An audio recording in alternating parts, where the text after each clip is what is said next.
He said to make more sweets in the ashram and do another bhandara, preparing a large quantity and distributing to everyone in the real tradition of the ashram.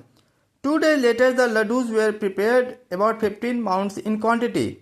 Since only the regular visitors would be getting the prasad, some felt part of the sweets would surely remain undistributed. But Babaji's way of getting things were done unpredictable.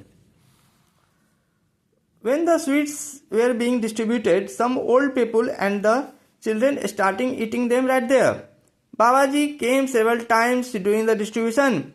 He said that anyone who wanted to eat the laddus here should be given as many helpings as they could eat. It is Hanumanji's Bhandara. You need not be worried about anybody not receiving prasad. One old woman began crying. No one has ever fed me like this before. By 1 o'clock, the whole supply was exhausted and Babaji went around the ashram shouting, Dada has distributed the entire prasad.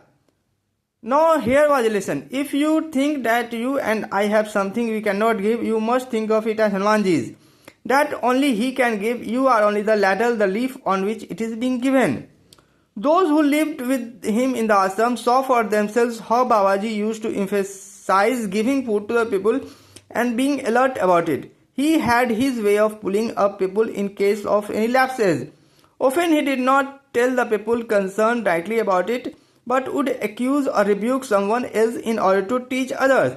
Dada would be very handy in these cases. When someone was putting more food in the packets than could be consumed, Babaji would say, Dada will squander away everything. He doesn't use his brain, but goes on giving away. There is so much wastage of Hanumanji's prasad.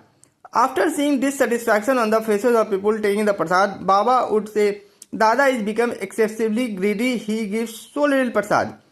Once in Allahabad, Ma and Mausima were complaining to Babaji that they never had time to sit with him because they were always so busy in the kitchen cooking the food and feeding the people.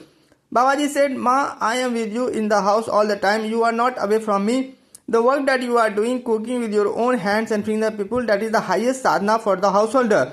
You must not think you are missing anything. In Allahabad, we usually got jalebis in the morning to give out. Maharajji would be sitting and waiting.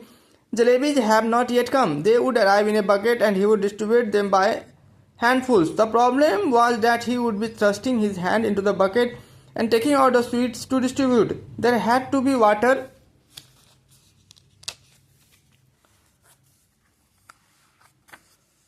and towel nearby to wash his hands, otherwise the syrup would be everywhere and Didi would be shrieking. In Kanchi, jalebis come from Bhowali every day in the summer. When I distributed, I would go from this side to that side with the bucket.